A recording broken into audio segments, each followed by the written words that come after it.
Yeah. Okay, music. Let's go. Let's go. Dynasty. Okay, music. Okay.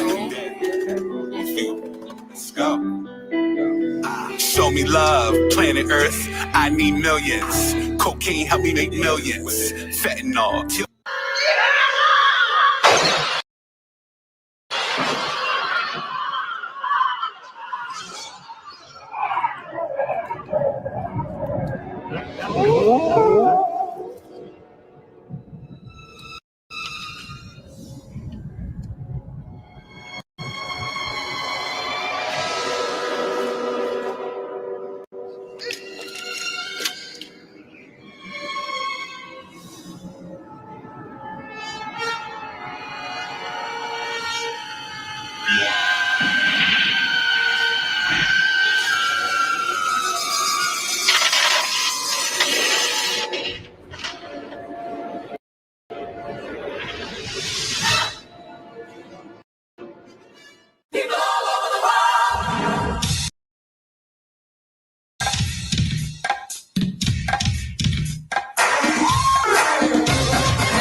See, they say that Angel Snub Nub 7 don't care about the people.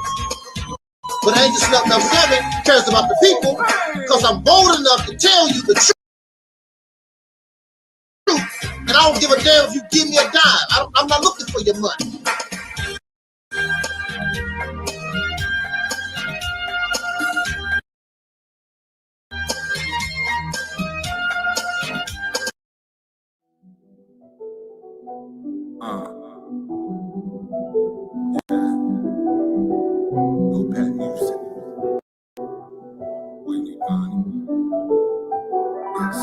Yo, thank you, Jehovah, my God, for everything that you do for me. This is not even a doing on me. I know you say I should do it for free. Dynasty. Built it up in a falling economy. You built the army on me. Semi-automatic is on me. Finally free to be an armor team. Army surrounding the army. Follow me to Jerusalem, Salem. Assalamu alaikum. Bismillah, Ar-Rahman, Ar-Rahim. Let's do it for the nations, but not all nations. I'm William Ibani in a black Maserati. Machine guns on top of the hood, hitting everybody. Took flights to Saudi. I'm in a black Rari, headed to the king and a prince. They owe me some money, land and money, or I'll demand the country. Yeah, trust me, I'll black woman, black child, black man this country. Yeah, she loves me, the will's above me. I just refilled, I studied. Yeah, separate the found, make them lost. Separate the ground from the sound, let's raise them all. There's clarity in the center of my mind. I'm at the marriage feast. God told me chill, my brother say prepare myself and eat. Yeah, just landed in LA, flew from PA, prepare myself for the sweet. A long way from I-95, we smoke, elite, and sleep. 4-7 a direction, leads me into heaven, a collection of lessons. God, I miss my brother Vine, Levine, he held up the Quran. He guides me in Islam, Tehran, Imam Mahdi on my mind all the time. Notepad music, it's the nuclear bomb that will separate the righteous mind from time. I need to speak to God about something right now. I need my brother Vine resurrected right now. Nobody takes down Angel Snub Nub 7 easy. There's a reason why. After 100 channels destroyed, Angel Snub Nub 7 is still here. There's a reason why nobody want to get in a beef with Angel Snub Nub 7. You you don't take me seriously, and now your ass is barbecue.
My black people, it's all about the unity. There's nothing they can do with us, so ain't nobody.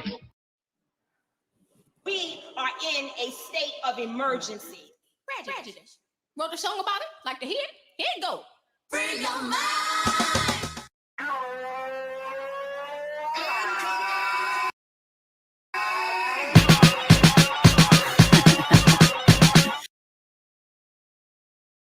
Yes. I want that. Oh, I need that. Got to have that. It's mine. I can't describe all the joy. I love her.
Music's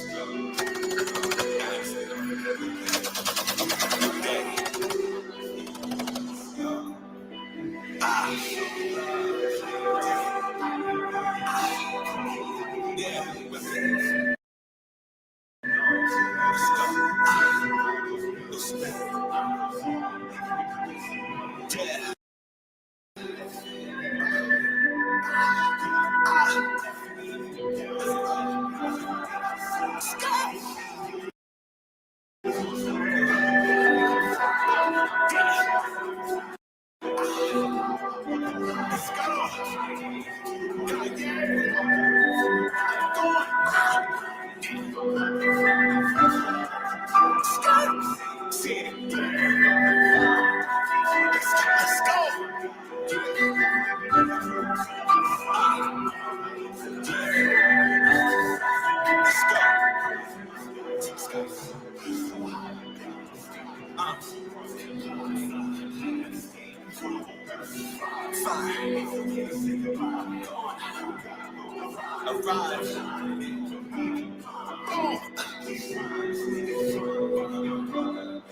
Islam.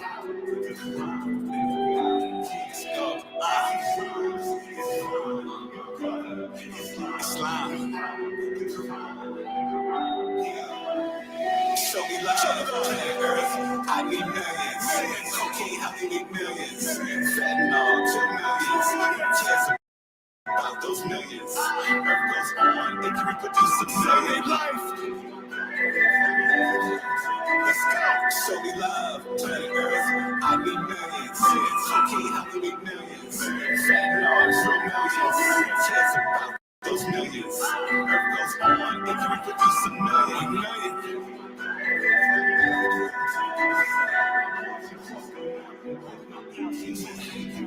That's right.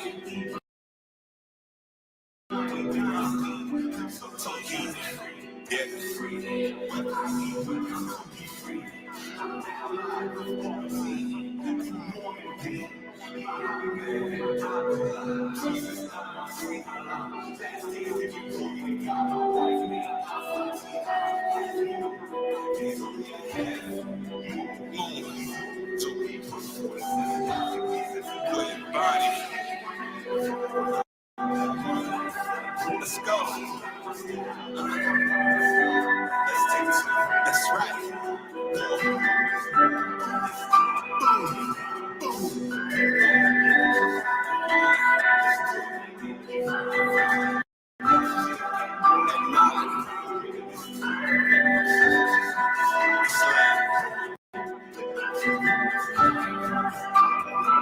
That's right.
Good afternoon, good afternoon.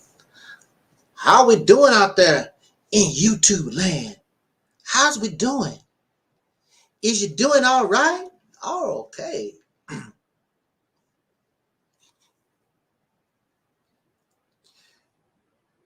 We want to talk about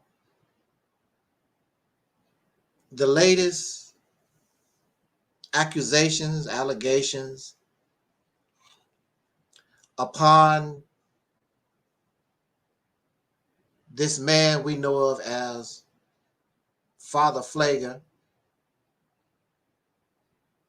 who has been removed from his post, the Archdiocese of Chicago,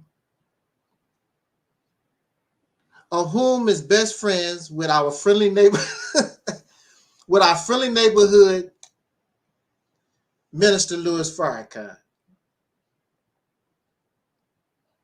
The first allegations against Father Pfleger was 2 years ago, I'm told. And as far as I know, no criminal charges, perhaps civil motions have been filed, perhaps, I don't know. But the first allegations was 2 years ago. And it was something that came before the public, and quickly as it rose up, it went away. So now 2 years later, we have someone else that come up out of the woodwork who is alleging, making accusations that Father Pfleger molested them as a child.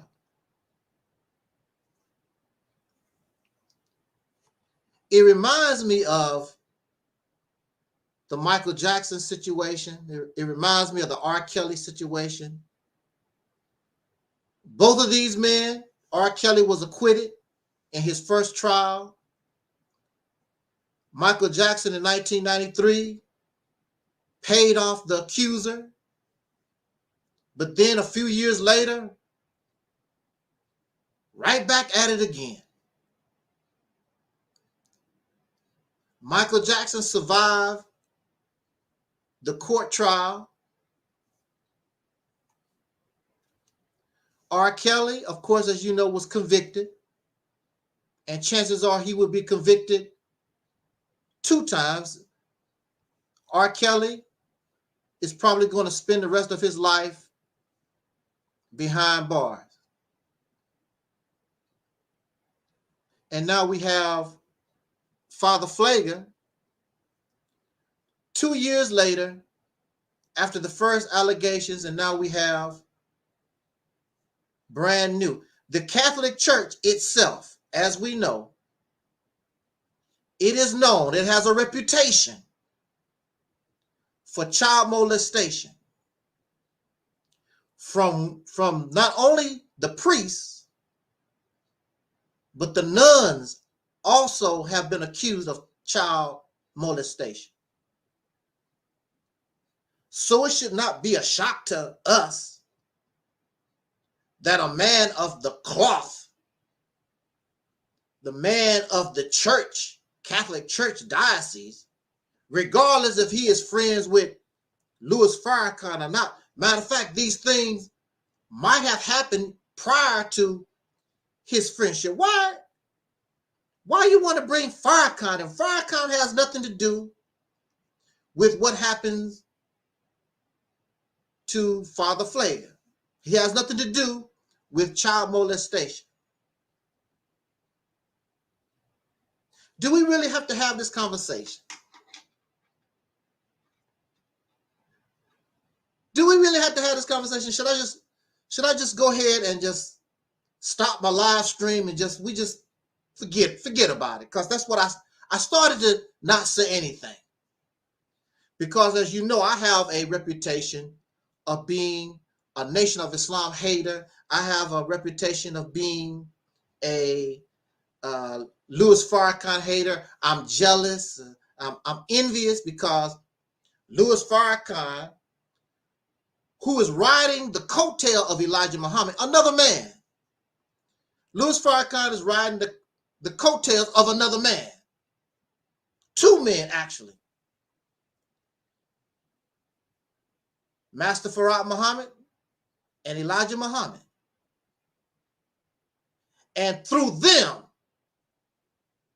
he has generated thousands of listeners. Just because you attract thousands of listeners don't make you right. But for some reason, people believe, or they want to believe, because thousands of people listen to us, that makes us right. There was a man in Germany, millions of people, far more than Louis Farrakhan, they listened to him. Matter of fact, right now, you have, what's his name? Vladimir Putin. Millions of people are listening to him. And the leader of China and the leader of these African nations. And do that make them right? Millions of people listening to those who are in leadership in Iran, who are killing women because of the way they dress, killing women because of a dress code. over 200 and counting, want to control how women dress.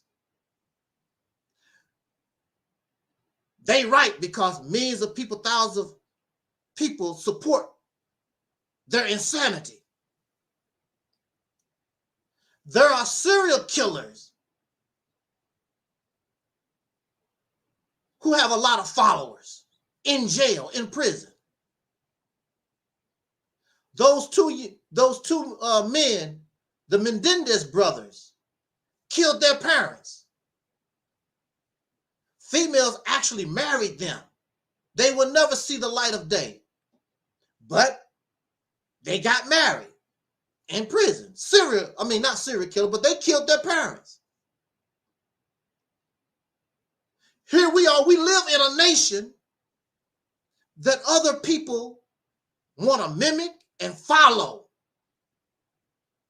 who have murdered millions of your ancestors. Do that make them right? So just because thousands and hundreds or whoever, these people live, first of all, the average person, they don't even think for themselves. They're a bunch of zombies. They copy, regurgitate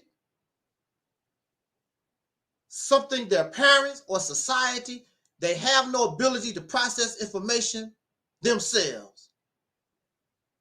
So I wouldn't be bragging about how many followers I got when the average person out here is a damn zombie. They don't think for themselves. They are easily controlled by religious dogmatism. I wouldn't be bragging about my followers if my followers, see, that's what my followers, they can't think for themselves. They need somebody to follow. They need a savior. They need a sheep herder. They need a messiah. They need some kind of leader. Even the ones that claim, I lead myself. In order to lead yourself, that means you are visionary. That means you contain something of self-discovery. You can't be a Christian. Matter of fact, we can't hardly live life because we are following somebody directly or indirectly. There's a reason why you eat the way you eat, your diet, regardless to whether that diet is, whether you're a meat eater or a vegan. That's not self-discovery. You learn that from somebody. Most of us, the things that we say, the things that we do, we speak English. That's not self-discovery. We copy the society. The society speaks this language, and as children, we mimic the language. It's not something new and original from us. Here we are on YouTube. That's not self-discovery. We're using something that came from somebody else. There's nothing wrong with that. That's how we learn. That's how we advance, by learning from others. The problem is when we follow the wrong thing and we don't hold people in power, we don't hold leadership accountable for their actions when they become corrupt. That's why I want to talk right now. Because of corruption, because of arrogance. We know it all. I'm holy, I'm righteous. We put on these cloaks, we put on these costumes and paint ourselves as something that we're not. We sing and dance and we trick people and deceive. We don't hold people accountable. We make excuses for folks because we like them. We don't see their wrong. We don't see their error because I like you.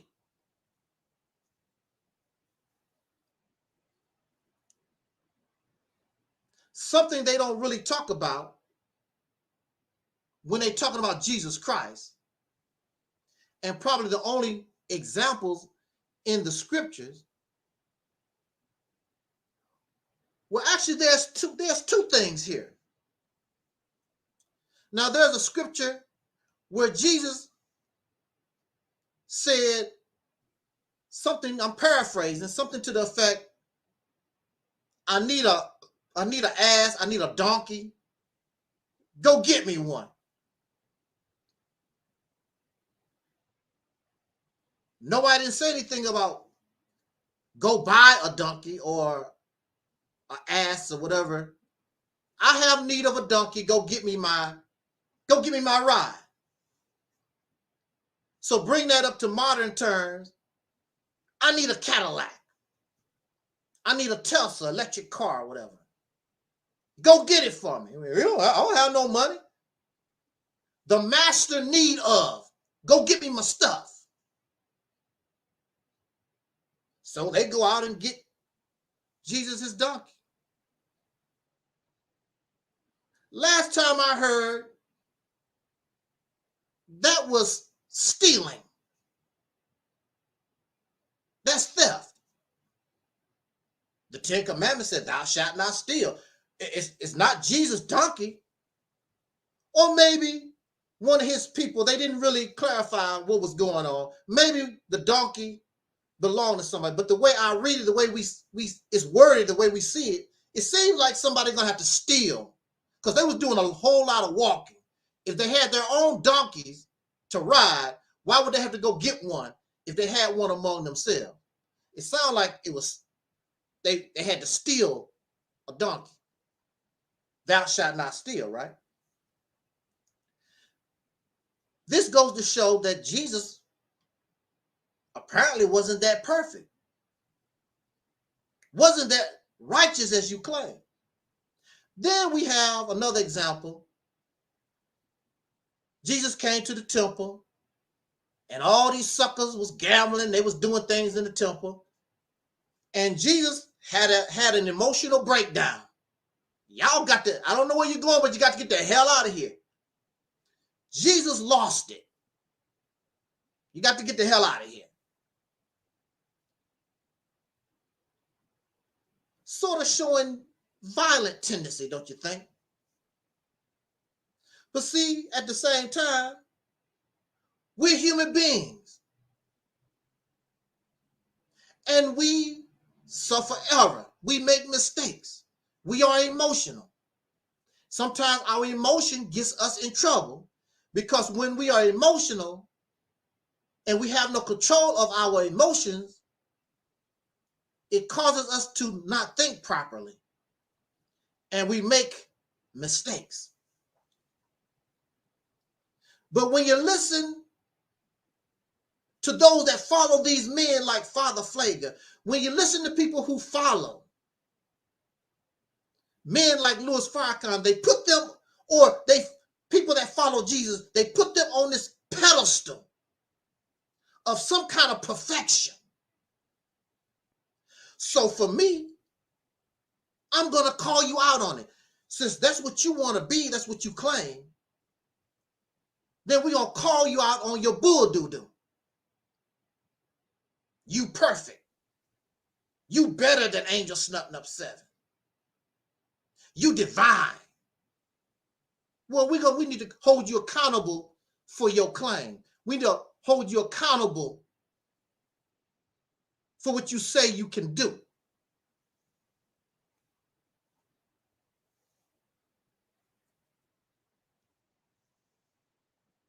Let's look at this picture again. Now, here are two divine persons. They better than Angel Snupnup 7. They better than you and me, these men right here. This Caucasian fella, priest of the Catholic Church, this fella, Muslim. Both of these men are divine. Both of these men are better, perfect than Angel Snub Nub 7. They're better than you and me. So if you are better and divine, smarter than Angel Snub Nub 7, then you need to be held to a higher criteria than me. My deacons are in the chat room. I want to send a shout out, of course, to the Deacons of Reality, and Mellow Cap and Razzie Fry, Denzel Rogers, Brother Talib, and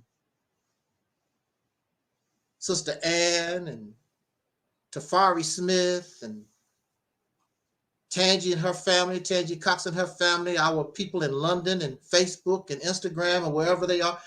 I want to send a shout out to all our strong supporters. We don't have thousands of people. We don't have hundreds. Matter of fact, we only have 10. Of course, Armin. We don't have hundreds. We don't have thousands. We barely can break 11. I've been here on social media since 2007. I've never claimed to be perfect. I never claimed to be divine. I never claimed that I'm not capable of making mistakes. I never claimed to be a leader. I always tell us, I don't mind leading the charge, but we seek teamwork here. We are all the same. We are all equal. So if I can ride in a brand new Lexus or whatever fancy car, then you should be able to do the same thing because we're equal. If you still riding the bike, damn it, I will ride my bike because we're equal. And we share what we have with each other because that's what family do. These people teach that, but they don't do that. How can you live in a mansion and your followers on Section 8? Because that's the reality of it. Louis Farrakhan and Father Pfleger, they live in their fancy houses or mansions or whatever. And those who follow them, many of their followers on Section 8 EBT cards waiting on the next stimulus check. But they teach equality. We're all the same. I need to talk because, see, some of us, they need a reality check.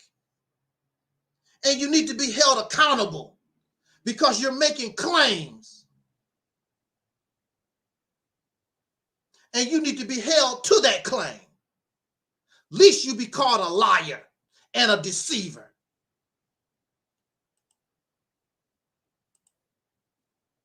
So here we are, we have Father Pfleger with a smile on his face. We got Louis Farrakhan, they just a smile. Ain't that beautiful? Ain't that a wonderful picture? That's wonderful, that's beautiful. That's two brothers. Farrakhan said, this man is my brother over 20 years. I love Father Pfleger. That's what he said. Didn't you hear Farrakhan say that? I love me some Father Pfleger. Good. He been my friend for 20 years. And he kissed Father Pfleger in the mouth. And then he turned around and he did this in public with no shame. He kissed this white man in the mouth And then he turned around with no shame. Oh, there's nothing queer. There's nothing gay about it. According to who, sir? According to who, sir?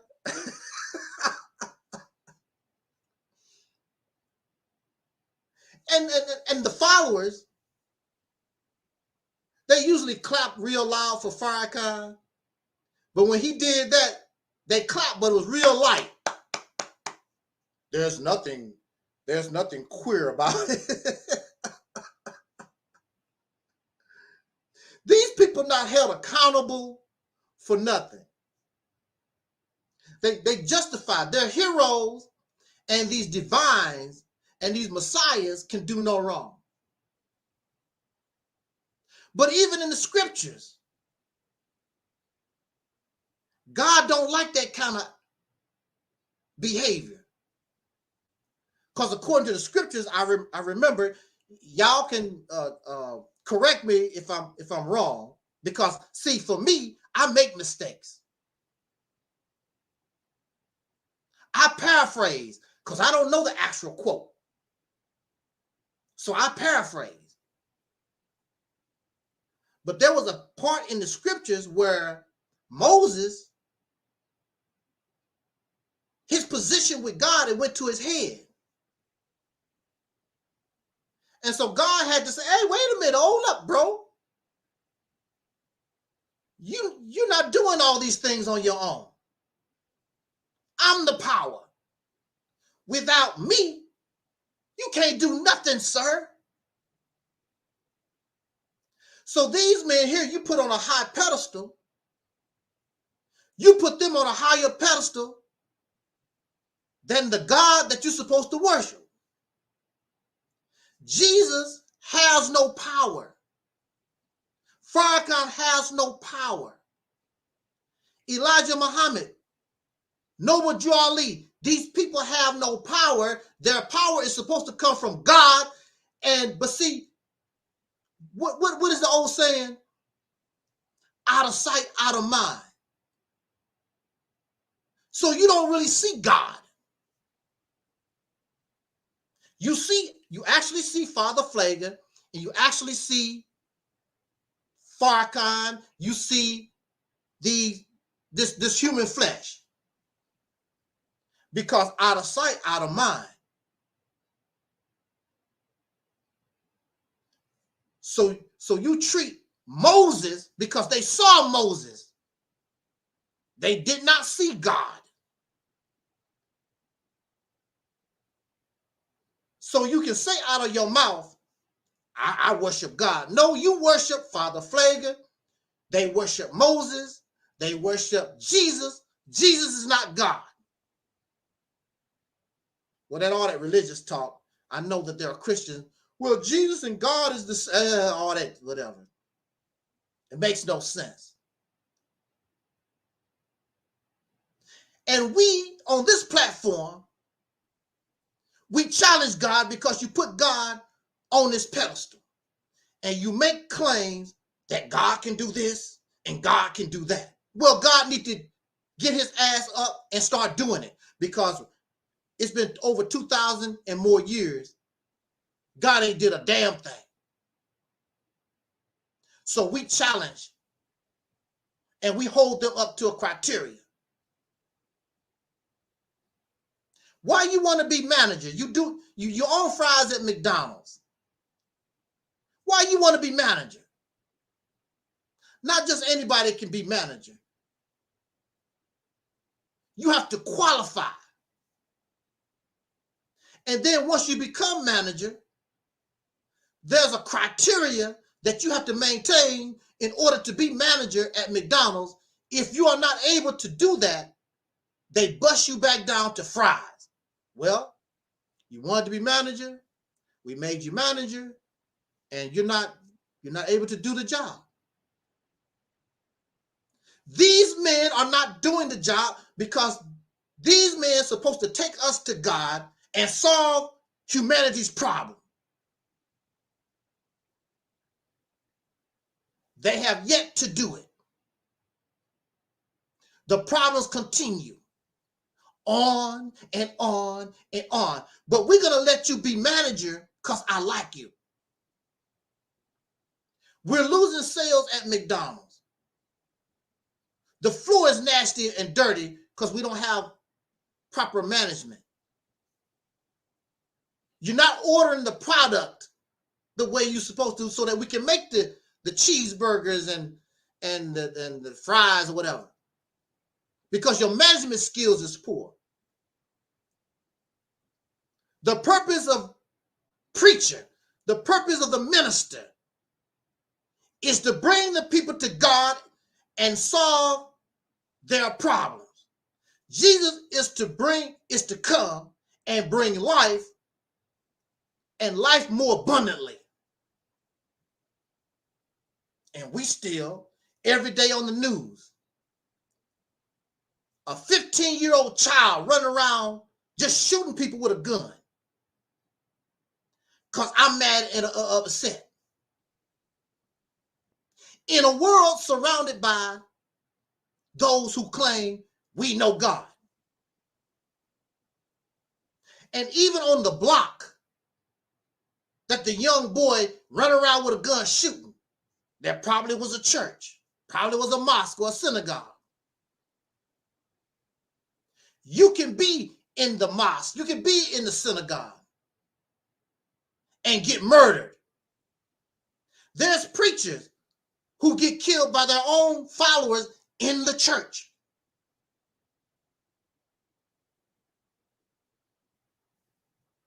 These people making these claims, I'm divine, I know it all, I'm close to God. Well, then they should have no problem that we hold them accountable and show them that you do not qualify. You just want somebody to have a job because I like you.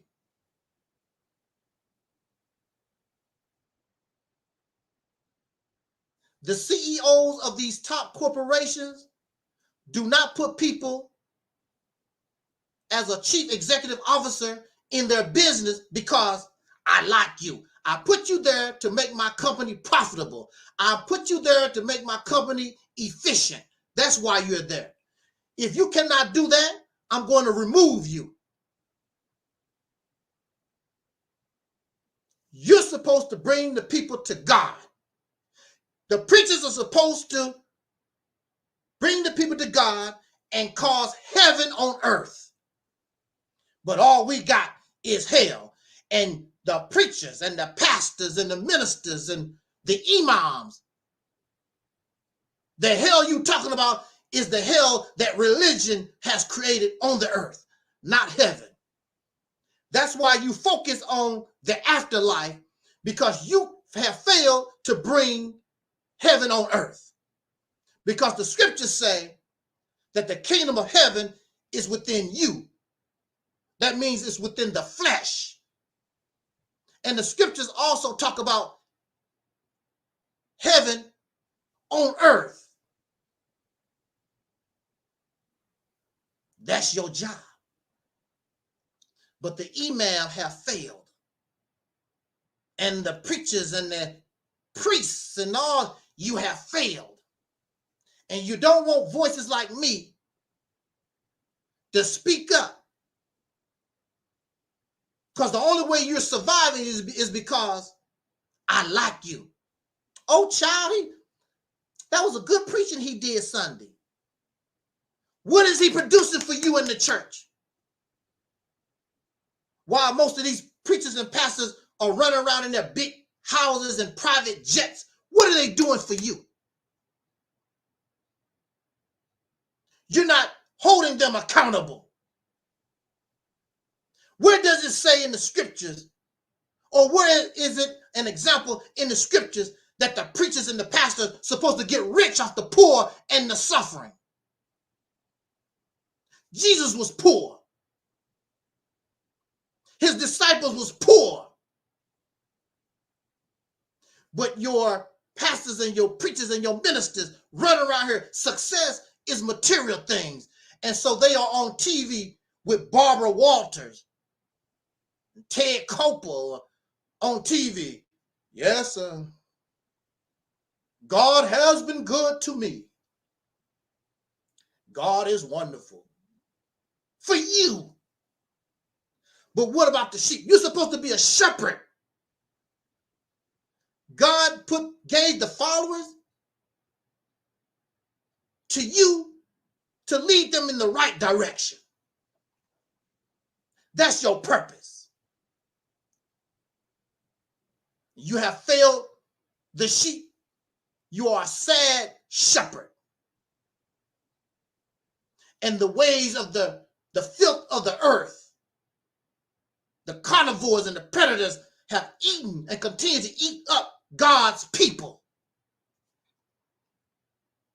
They don't know no better. Sheep don't know any better. A sheep just follow. I like him. I like her. They talk so well. I love it. That's good preaching. Where's the substance? What makes them a good shepherd?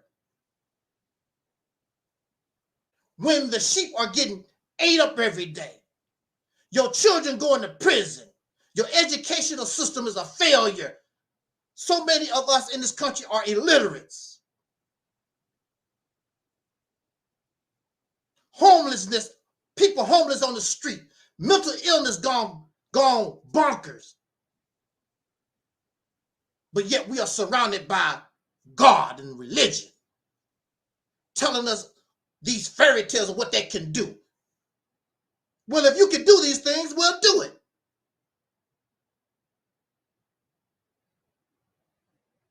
You have failed God. So we have these men here. Please stop me, deacons. Please stop me, Almond Delight. Stop, Mellow. Please stop me if I'm in error, because see, unlike them, I can say I'm wrong. Just because I'm not a believer in God doesn't mean I don't know what you're supposed to be doing. I don't have to be a police officer to know what a police officer can and cannot do. I don't have to be a school teacher.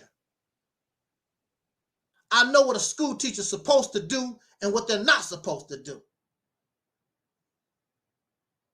On top of that, I was a believer in Bible. I was a believer in Quran. I know what we're supposed to be doing, what you're supposed to be doing. So these men sitting here, they smile, not a care in the world, living good.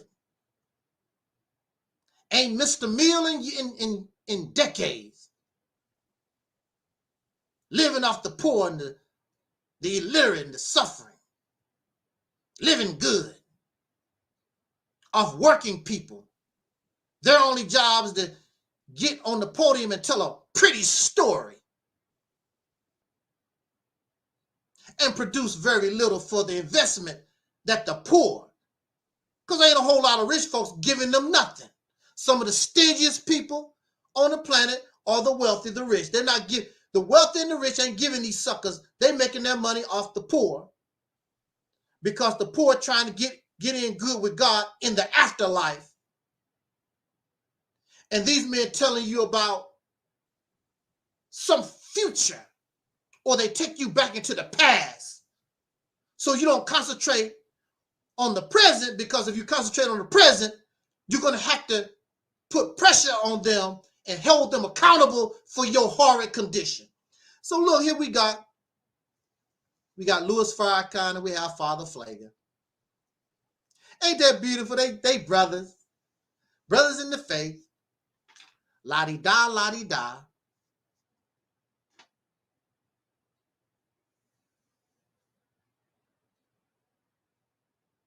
Do me a favor. After the video is over, my email is public. It's in the description box. I never seen a picture of Louis Farrakhan smiling, so happy, I never seen a picture of him smiling like that with Brother Khalid Muhammad. I never seen him smiling like that on any picture with Malcolm. But here you are with a man that you call a devil. That's your teachings. You cannot change that. That's the foundation of the teachings. Everybody know that. And you smiling. And you said, this man has been my friend for 20 years. I never heard him speak that way about Malcolm. He talked about Malcolm was my brother and I love Malcolm. But you didn't hear you didn't feel the love. He claimed he loved Khalid Muhammad. But when you hear him talk, you don't feel that. People not stupid. We know when you're putting on a show. When you say things. I love Malcolm. But here he is sitting with a man his teacher called them devils.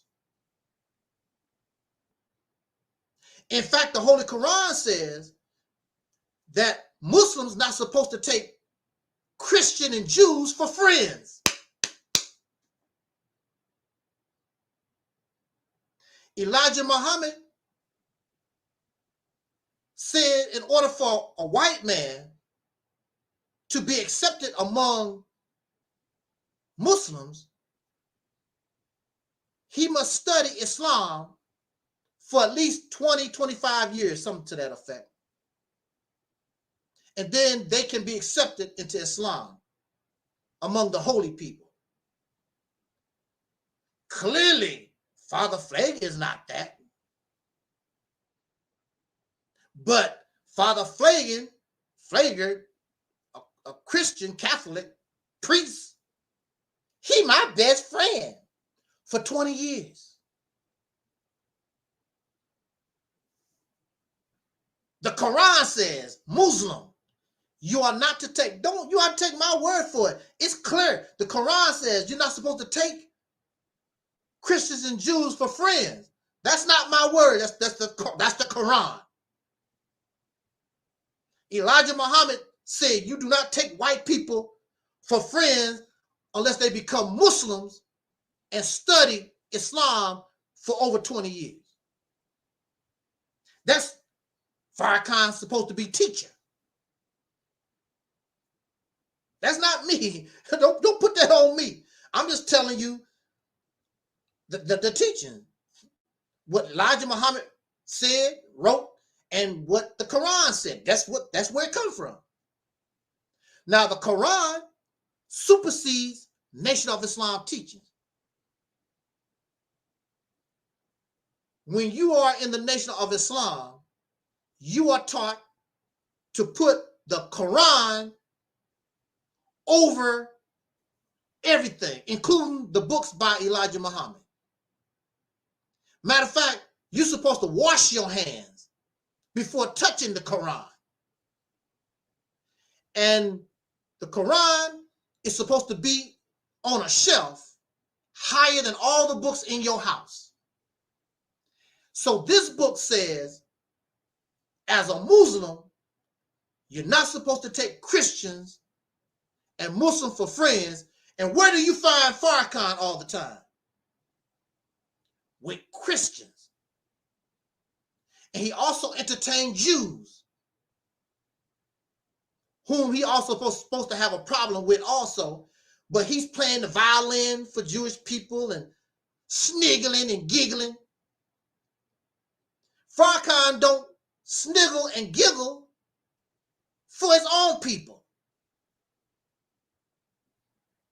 How much money you raised?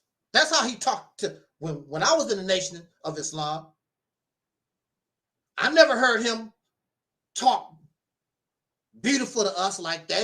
It's always how much money you raised. He give you props, a little props. Can't be too evil. You feel no love like that. So we got to have this talk. Because people, they think they all that. You're not all that. You live and you die just like me. You take a dump, you urinate just like me. What make you think you better and smarter than me? And you can't even accomplish what you claim.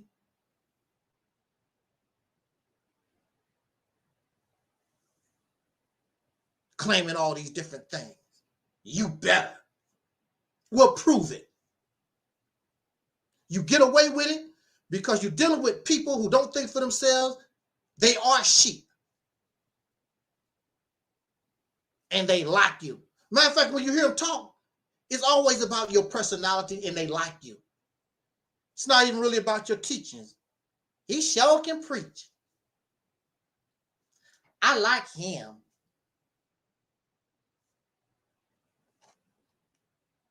You don't do, these people do nothing wrong in the eyes of those who behave and act like cult members. That's not what God is about. God is supposed to be about production, changing the people, taking them from unrighteous environment to a righteous environment, changing the earth. And the church and the synagogue, the masjid, the temple, they have become part of the filth that the God is supposed to clean the earth from. So what sense does it make? How is hell a punishment when we used to living in hell? Well, you know, if you don't obey God, you're gonna go to eternal damnation. Hell can't be no worse than what we're dealing with right now. It can't be. So you go to hell for eternal damnation, we fit right at home. Hey, I thought hell was gonna be. I mean, it is a little smoke and there's a lot of fire, but hey, I dig it. Hey, I dig it. I dig hell. It's great. All the cool people gonna be in hell. All the boring people gonna be in hell. You know, all our favorite people gonna be in hell. So, you know, all the Frank Sinatra type people gonna be. All the Bing Crosby people gonna be in heaven. You got to listen to Bing Crosby and Frank Sinatra for eternity. You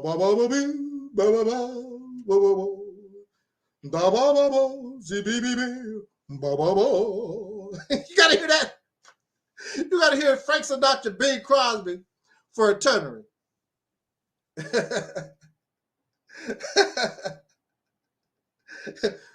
Might as well be in hell with R. Kelly.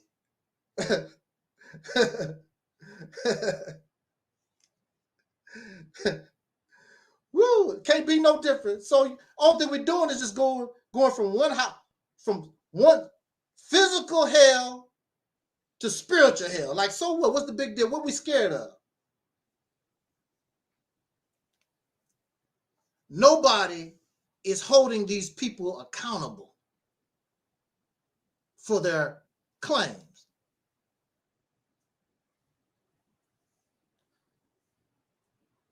Now, for me, as you know, because I have been a victim of an unjust court system, we are innocent until proven guilty. So that's not the point. Father Pfleger is innocent until proven guilty. Now, even for me, Yes, a person is innocent until proven guilty. But because we like somebody, they didn't do nothing wrong. Father Pfleger didn't do nothing because we like people. Some of the worst criminals are well liked. Some of them wear business suits. Some of them treated their victims like hell, but they might treat you like heaven. And we get caught up on that. I can't believe he would do that. I can't believe she would do that. We're innocent until proven guilty, but because we like somebody, oh, I know she lied on Rizza Islam. Because they like Rizza Islam. So the person that's making the allegation, you don't entertain the fact that what they're talking about could be true. It's a government conspiracy. How do you know? You wasn't there. If we are innocent till proven guilty, then that should also apply to the person that's making the allegations, because that what they saying might be true. But we like Rizza Islam. I don't think Michael Jackson didn't molest those children. Now, we know. Now, on this platform, we like Michael Jackson. I like Michael Jackson. But at the same time, Michael Jackson said out of his own mouth, what's wrong with sharing your bed with a boy, a child? That's what Michael said out of his own mouth. How can I approve of that? You're a 40-some-year-old man. What's wrong with sharing your bed with a child? I know when I was those children's ages, well, for me as a child, I never liked sleeping with my parents. As soon as I got of age, I was out of there. I did not like sleeping with my mama. I did not like sleeping with my parents. So I'd be damned if I want to sleep with somebody that ain't my mama, that ain't my daddy. Something is wrong there, y'all. And I like Michael Jackson. In 1993, Michael should have went to court and vindicated himself. He paid that boy off and the parents. They got free money. $20 million. If you innocent like that. Now, I do understand going to jail, going to prison can be scary. I'd rather give you the $20 million than risk a trial and mess around and go to jail. Hey, I'm telling you, going to jail, that's a scary thing. Michael Jackson could not handle. Now, R. Kelly is a little bit tough. I know Michael could not handle jail. He could not handle prison time. That poor man probably commit suicide. It's a rough place. But I can't come here and tell you that I support and advocate Michael Jackson's behavior. Being a 40-some-year-old man. And he said out his own mouth. It's a government conspiracy. The man said out of his own mouth. What's wrong with sharing your bed with a child? Boys, not girls, not boys and girls, not children, boys. I can't get with that. I like Michael. I can't support that. I cannot support that behavior. Can't do it, y'all. So I have to entertain the reality, regardless if he was acquitted of those charges. I got to entertain the reality that it's a possibility that he might have molested these children because of what he said out of his own mouth, because of what he did. There were children in his bed, a 40-some-year-old man. Come on.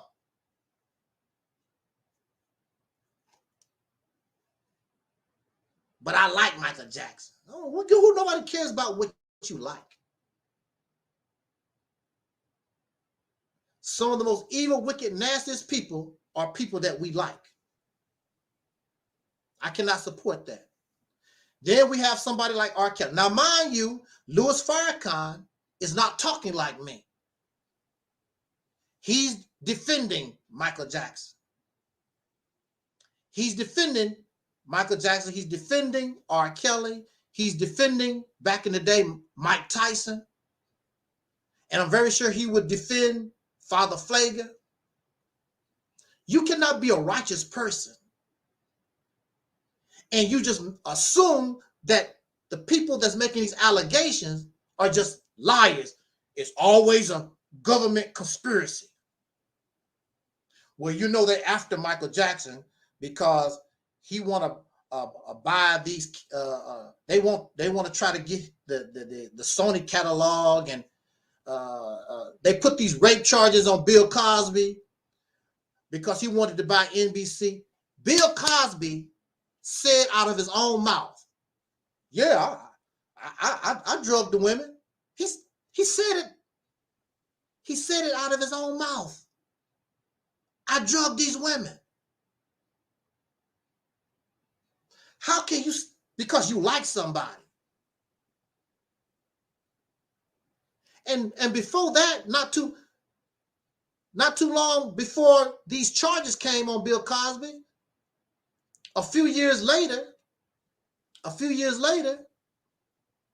earlier, he was talking about black folks like a dog. We don't work hard enough. He was saying what we do and don't do. Bill Cosby was running his mouth. But see, everybody uses people for their own narrative because it's a government conspiracy. That's what the pro-blackity, black first, Pan-African, it's all a conspiracy. The bad old white man just want to put our brothers in jail. You and I both know, not only celebrities, but in our own families, in our own hoods, you have men and women molesting children, raping us, murdering us in our own hood. Is that a damn government conspiracy? Happening every damn day.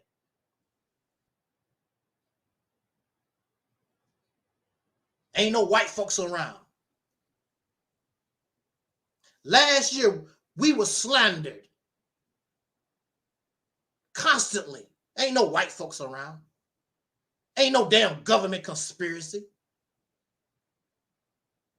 You're just some nasty, foul people who have no character, have no integrity, have no honor. And instead of submitting to the truth, instead of saying I was wrong, I'd rather try to destroy you. But you can't destroy Angel Snub Nub 7 like that. Because we stand on reality, because we stand on the truth. We still speaking strong, still moving forward. We had 10 subscribers and views when we got started, and we still have 10 subscribers and views. Moving on. Shout out to our sister, small talk, Sister Ann. Got to stop. You know, when our people show up like that, I got to stop and recognize my people. Sister Ann is my people. I ain't nothing more important than my people. So I can stop and recognize small talk. Sister Ann is in the house, y'all. We're going to recognize whenever our 10 subscribers show up, make themselves known, I'm going to stop, put down everything. put down everything for them. Glad to see you, Sister Ann. Glad to see you. Well, actually, this is a green screen. It's not a poster, it's green screen. I can change it up a lot.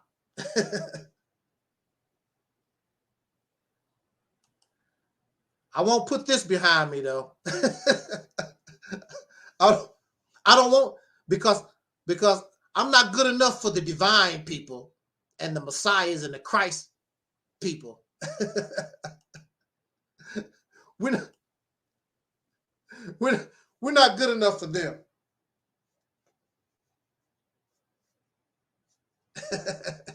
Okay, so it's always a government conspiracy.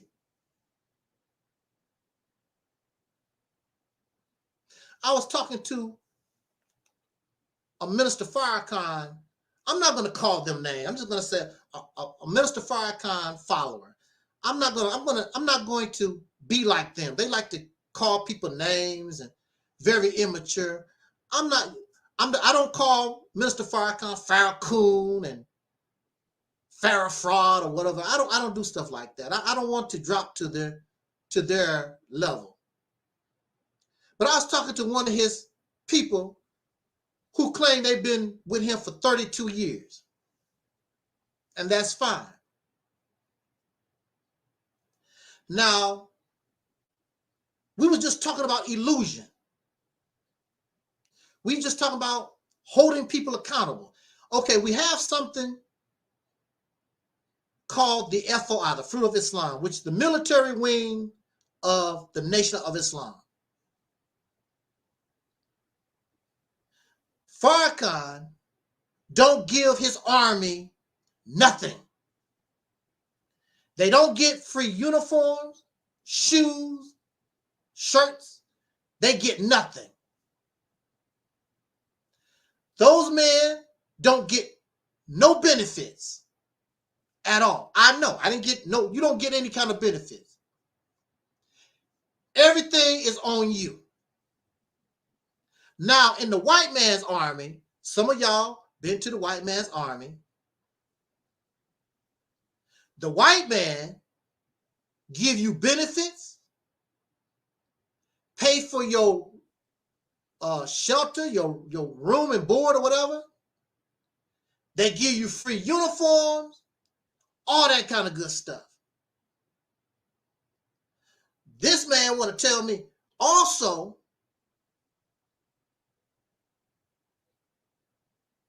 because of that, they can train you to be a soldier. When you are a fruit of Islam, these men are working for white people or whatever. They have to work to take care of themselves.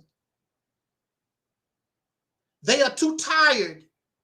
You don't even see them on the street. Like back in the 80s, we used to be on the streets all the time. You don't even see these men on the streets like that no more. Because they tired. Farrakhan they have to pay this high rent. Farrakhan has no Section 8 for his people. They grow a little food that don't feed them. They still have to go to the grocery store. They have nothing after 40 years. These men, many of them cannot do 5 push-ups, can't do 2 push-ups. They're out of shape. You will not see them like you see these men in the white man's army. They can walk and jog for miles. You'll never see the fruit of Islam jogging and going nowhere, walking for miles. They're not in shape. They can just go to a meeting and put on a show. Many of them do not have martial arts self-defense training. Many of them don't want to. They're too damn tired to learn. This is the reality. He's going to tell me, I don't know what I'm talking about. I know what the deal is. That's the reality of it. If you want a real fruit of Islam, you have to pay people so they don't have to work these jobs. Train them so they can be the real deal. What you see is nothing but a fraud. They can run for a few minutes. They're not going to run. A lot of them don't. A lot of them don't even have proper shoes. You can't run and be no soldier wearing alligator shoes. They wearing alligator shoes, and you wearing these pretty suits. You don't want to mess up your beautiful suit. You know, you're out there trying to look good. You know, it's all about illusion. Even Elijah Muhammad said, he said, this is a Barnum and Bailey world. Everything is not what it seems. This is not what it seems.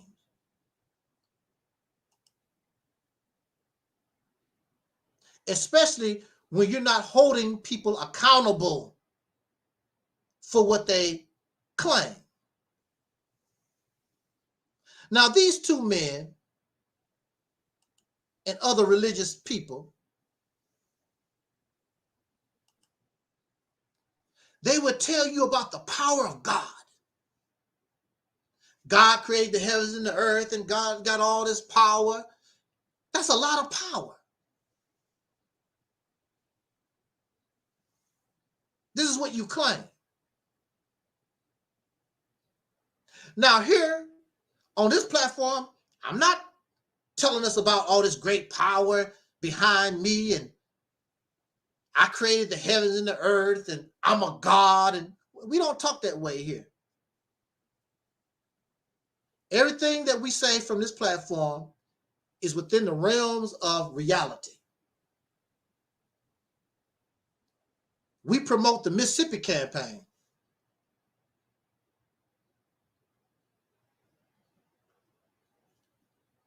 We support the Mississippi campaign.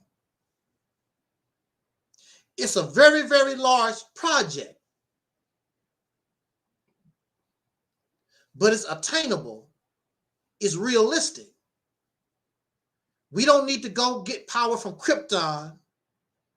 We don't need Batman and Spider-Man. We don't have to wait for the mother plane. It's a large project, but it's reasonable and it's attainable. If we work as a team, if we unify ourselves and take advantage of all the tools and resources at our hand. These men talk about a God that created the heavens and the earth and got all this power. Yet we have not seen this power.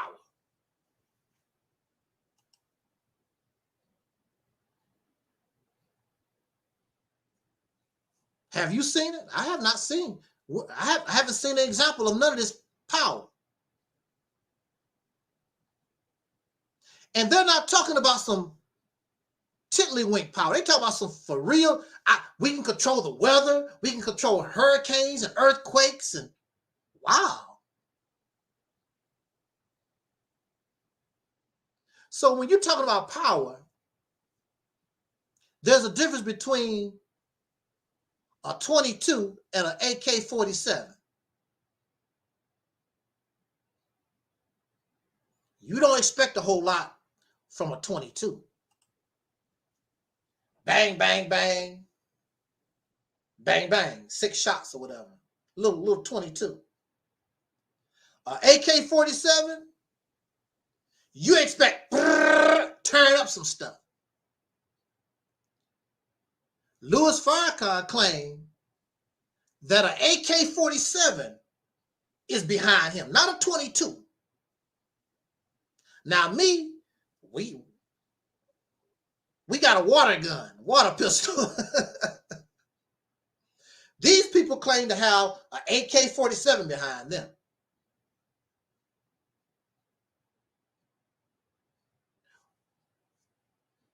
Where is it?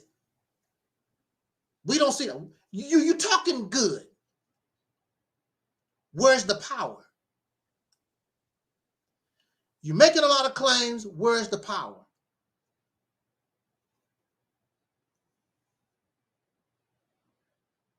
They're making claims of being close to this God of power and righteous and being righteous people. And again, we are innocent till proven guilty. That's the way it's supposed to go. That's not what I experienced. I was guilty, and it took 10 years to be proven innocent. That's not what happened to me. I was treated guilty and condemned guilty. And it took 10 years for me to be innocent. And I had to fight on my own. And I believed in God. And God didn't do a damn thing for me. There was no 22. There was no AK-47 for me. I had to use my brain and change my mindset and understood if I don't do it, it's not going to get done. My brain began to show me what I need to do to get myself out of this situation. God didn't do nothing. The teachings of Elijah Muhammad, the teachings of Jesus, the teachings of Noble Drew Ali, none of this stuff, pro-blackity black stuff, none of it helped me. Reading Dr. Clark's books or Sister Frances Cress Wilson, none of that stuff helped me. None of it. Because you need appropriate knowledge for the task at hand. You don't use a screwdriver to hammer with. You can, but it's not the proper tool for the job. We want liberation. Religion is not the proper tool because religion is to bond. Religion is to enslave. Religion is not made and designed to liberate nobody. All over the world, wherever you find religion, you will find bondage. You will find oppression. You will find suffering. And spirituality also. Because it makes you docile. Because you're living in a fantasy world after you die. When we're supposed to be concentrating on the life that we know. These things take us into fantasy, Barnum and Bailey world. So you don't want to fight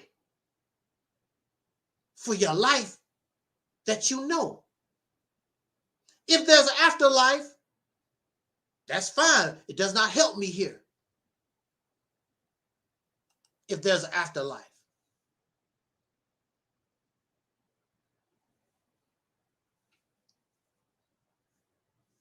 We have to talk about these things because these people need to be, they're arrogant,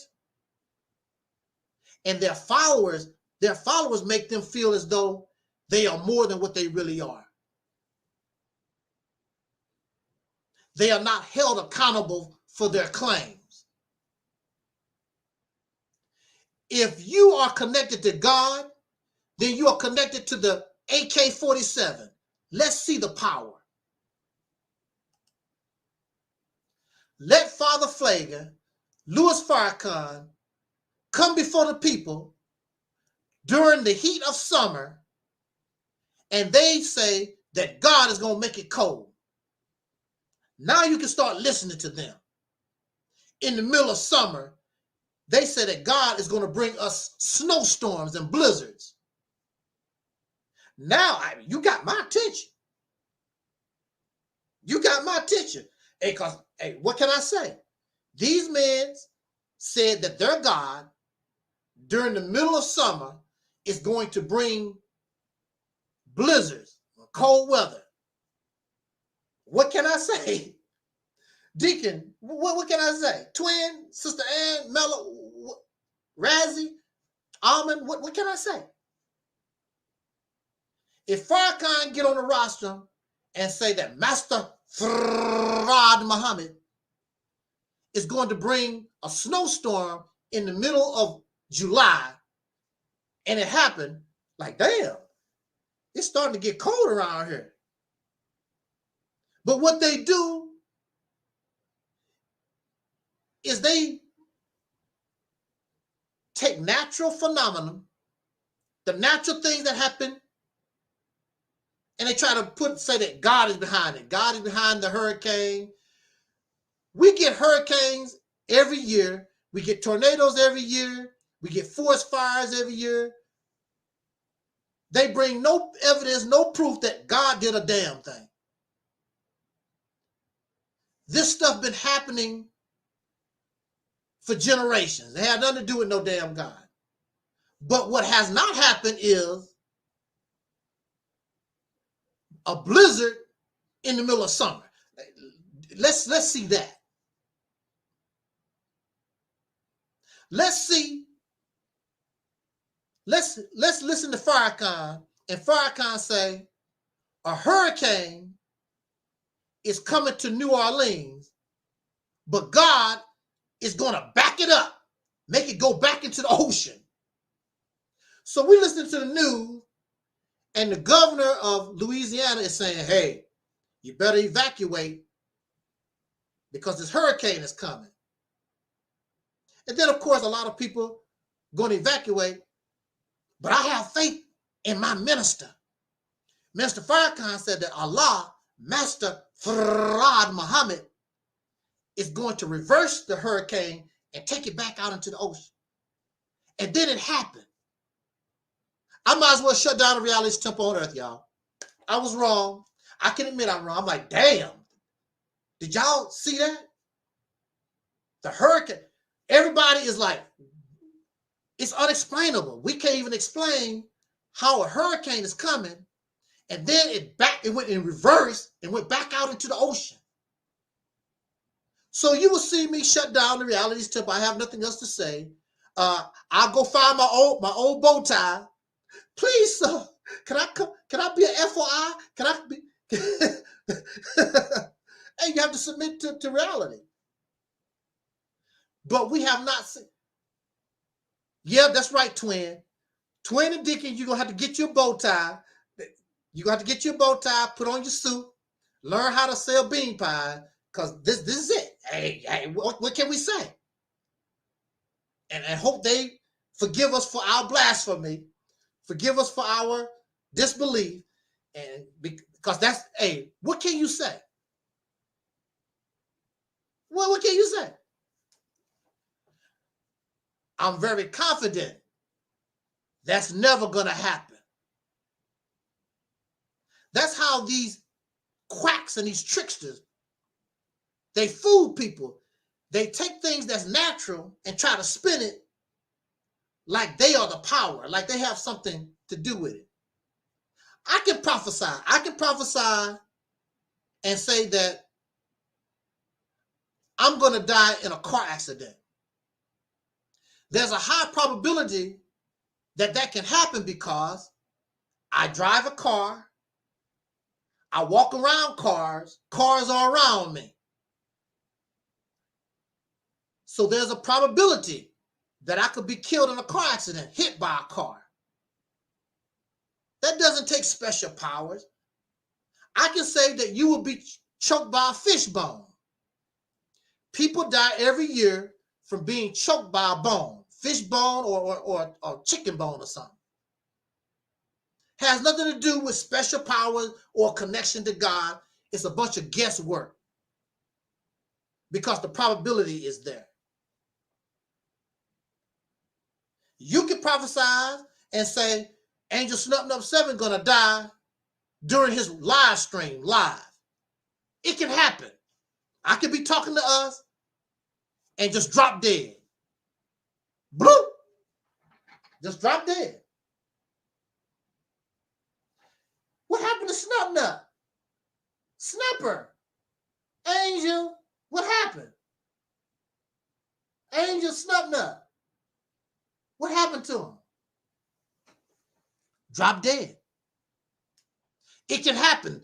The probability is there. And then we'll look at the person that said it. What? They said Snub was going to die on his live stream. And he did.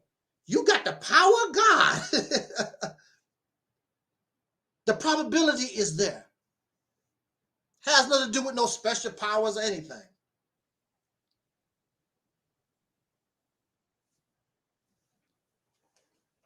We have to accept reality. And that's what this ministry is about. I want to say this in conclusion. These people making these claims, we have to hold them accountable. And the reason why you won't hold them accountable, because you don't want to be disappointed. Because deep down in your heart, you know it's not true. It's just something good to believe in. You know it's not real. Majority of these people, they know it's not real. Deep down in their heart, if I could put them on the stand, I could break them down and make them say, I just believe, they know it's not real. They know. People not stupid as we think. It makes them feel good, like crack cocaine. There's no difference between religious and spiritual belief and crack cocaine. Crack cocaine gives you a feeling of euphoria, makes you feel good. That's what it's about, feeling good. You keep chasing booty because the vagina, because it makes you feel good. Sucking on something makes you feel good. Seeking temporary pleasure. So you got to keep listening to Farrakhan over and over again. Because he does not produce that which is permanent. Heaven should be permanent. Every day should be pleasurable in heaven. But since we're not living in heaven, we got to chase pleasure. We got to chase the penis. We got to chase the vagina. We got to chase the good sounding preacher. We got to chase good food. Ooh, that spaghetti sure was good. The crack cocaine, the heroin. But it's temporary. But heaven is permanent. And you shouldn't have to chase because it's your life every day.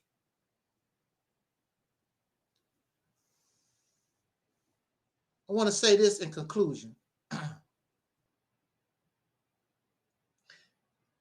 I saw a post by a Pan-African person,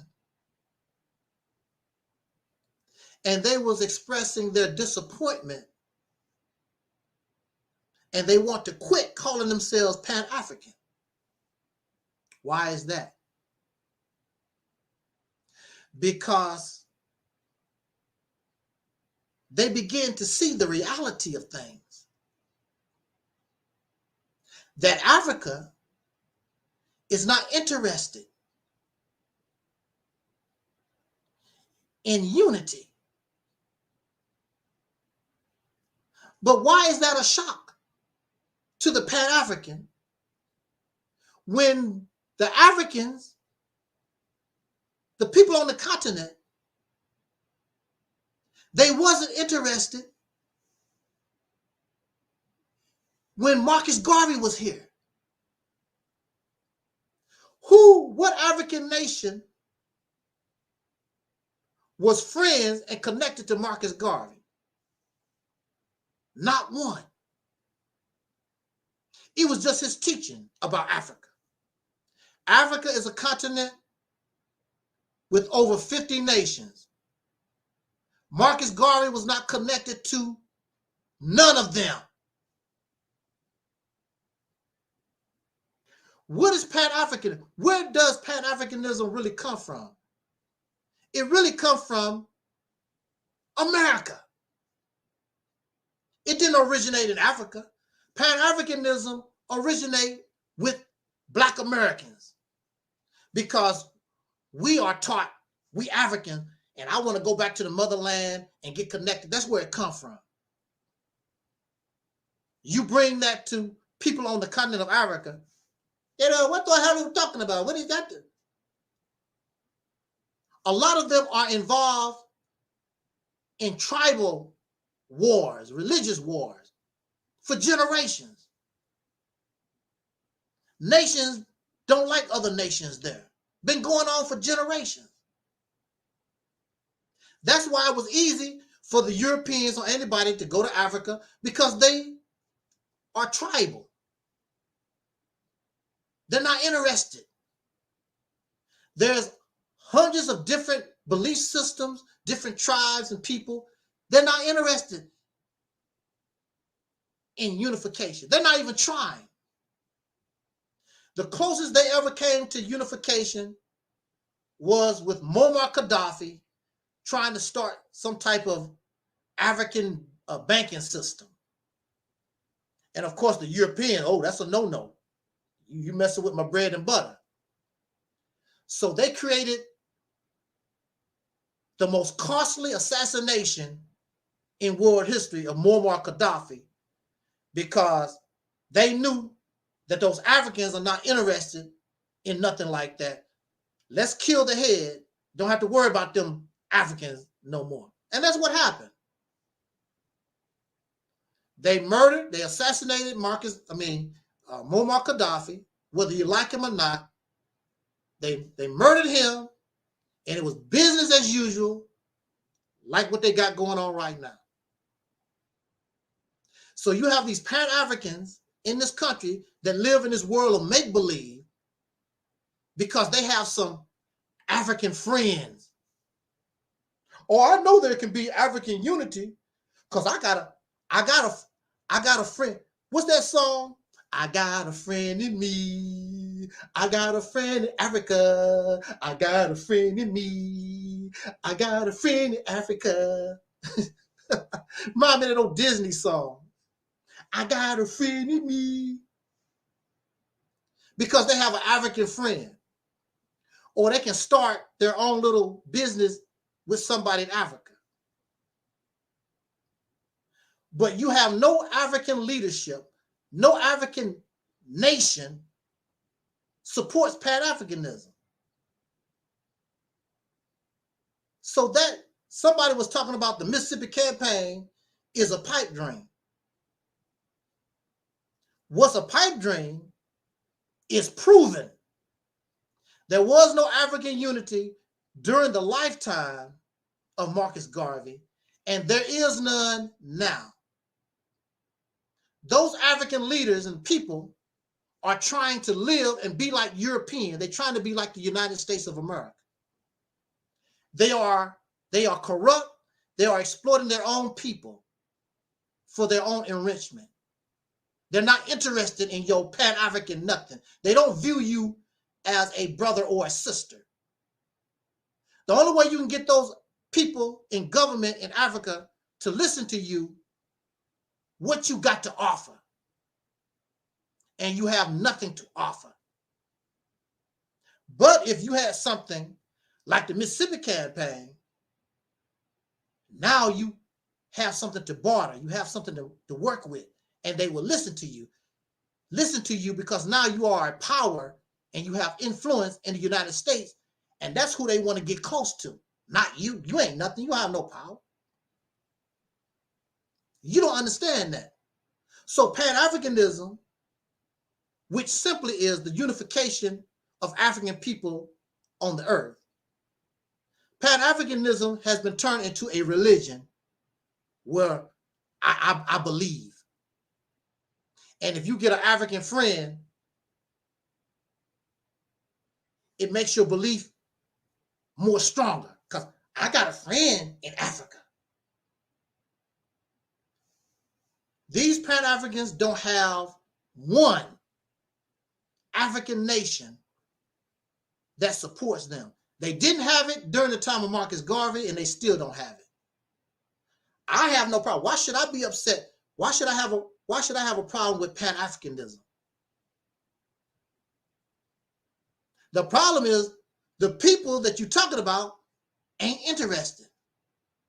I don't talk about Black unity no more because I understand that you're not interested.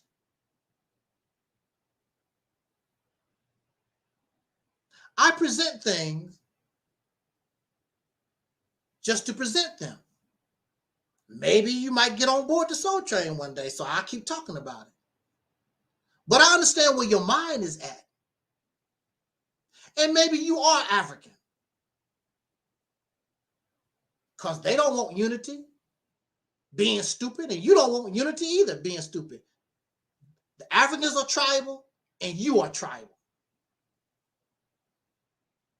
And they are in love with the people they like.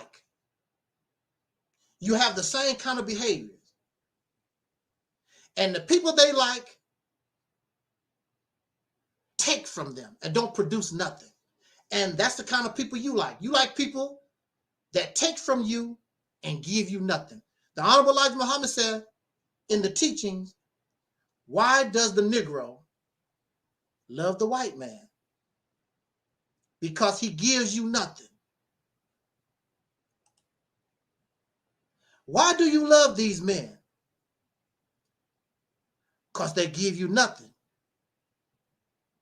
Now, Father Pfleger is a little bit more different than Farrakhan. At least, especially during the holidays, the Catholic Church hands out turkeys and help and have different little programs to try to help people or whatever, blah, blah, blah. You can get a little help from the Catholic Church. You're not going to get nothing from Farrakhan. They don't even give turkeys away no more. At one time, they would give turkeys away. They don't do nothing no more with Farrakhan. Everything goes to Chicago to help him live good. Because that mansion and how Farrakhan lived, that's very, very costly. The money they spending on Farrakhan living as an individual and his family, they could have built brand new housing projects, low-income housing, not only for Muslims, but for the people themselves. People are drawn to you when you help them like that. Matter of fact, back in the day, that's the reason why a lot of people was attracted to the Nation of Islam, because they were producing a little something, something for the people. You're not getting anything from Louis Farrakhan. That's not my fault. Has nothing to do with me. It's obvious.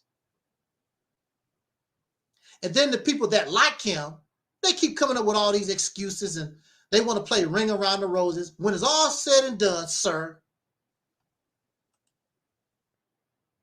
the investment that we put into the Nation of Islam produced little.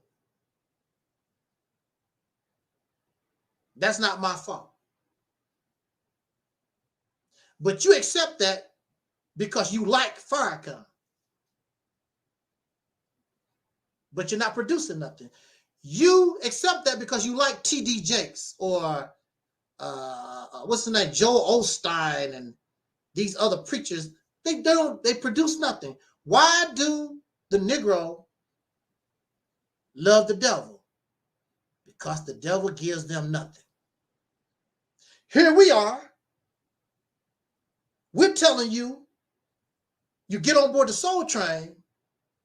We want to produce, or we will sit our ass down. And we're not going to wait 30, 40 damn years.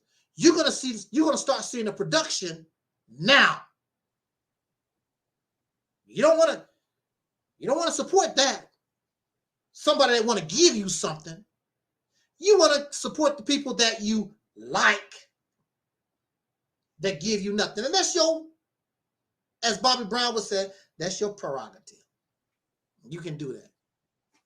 I wish you the best of luck. But we cannot sit here and be silent, and these persons making all these claims. The power of God is behind me. And then don't hold them accountable for what they say. They need to be held accountable. I want you on my team because you claim you get 15, 20, 30 points a game. I want you on my team because I want those 20, 25 points on my team. You get out there and you barely can make 5 points. You're a damn liar. You didn't produce. Now, if I like you, oh, that's all right, man. I like you. You can stay out there. Even though you told me you can do 25 points, you're only putting up 5 points a game. It's all right. I like you. The NBA is not going for it. Nobody who wants to win, nobody who wants to win is going to do that. Look, I like you. Hey, bro, me and you cool. But you told me that you can put up 25 points a game and you barely getting 5. I got to sit you down. I got to put somebody else up. They can only get 10 points, but that's better than your 5 points. You're going to have to sit down.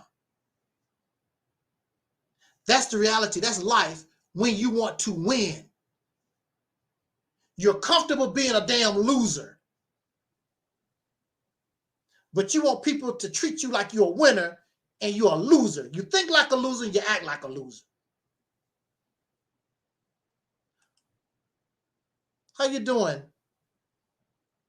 Mr. Gray Fox. Never seen Gray Fox in the house. Well, welcome to the Realities Temple on Earth, Mr. Gray Fox.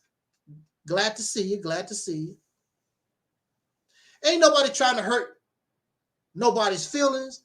Nobody is trying to hate. Nobody jealous of nobody. Nobody envious of nobody. It's about winning. If the Moors win, I win.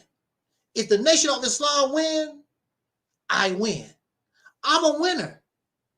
No matter how it goes. Why would I be upset because you are successful? Thank you, Mr. Gray Fox. Appreciate it. So I guess that's my, Mr. Gray Fox is my 11th viewer, my 11th subscribers. I only have 10 subscribers, y'all. So Mr. Gray Fox makes 11. So I have 11 subscribers now, y'all.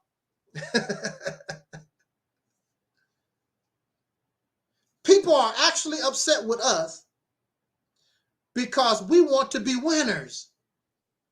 No pretend. I don't have to explain how I won. No, you're going to understand. I'm a winner. I don't have to explain nothing. I'm a winner. These people are actually upset because we want to be a winner. And on this platform, we winners even when we lose. So it's impossible for us to be losers regardless. We are winners even when we lose. So you can't beat that. Why should I be upset because you are successful? That's a good thing. We want you to live up to those claims, but you're not living up to those claims. That's the problem. You're making these false promises. You're putting on this false hope. You're not living up to what you say that you can do.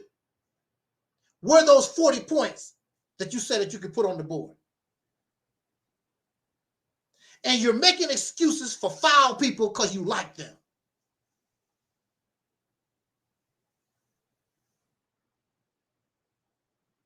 So you can be a murderer, but I like you. Well, maybe he had to kill those 60 people at the ice cream bar. I like him.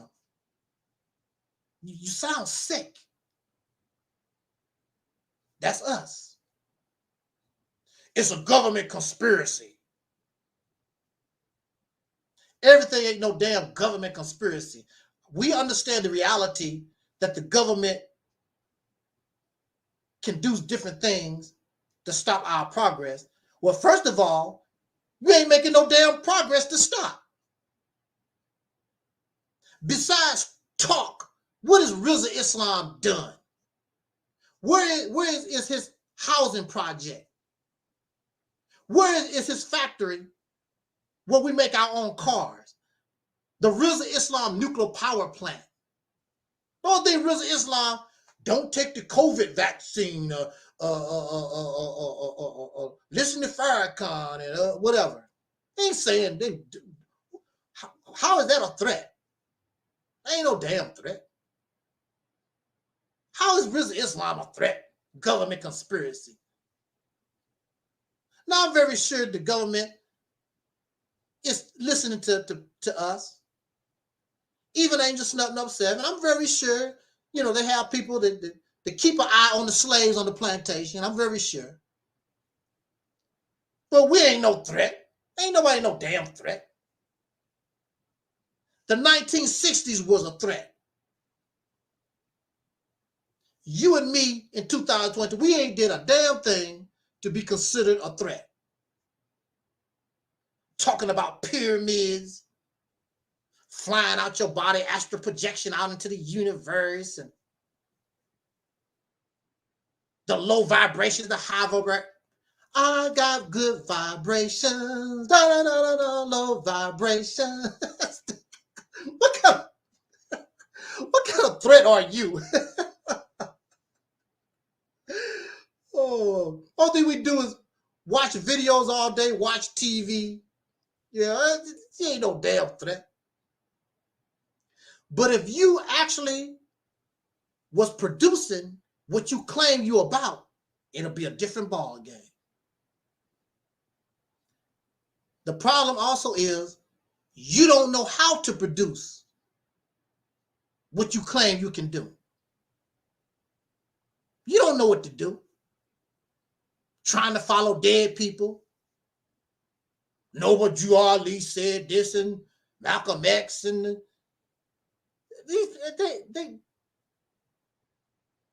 they ain't here, y'all.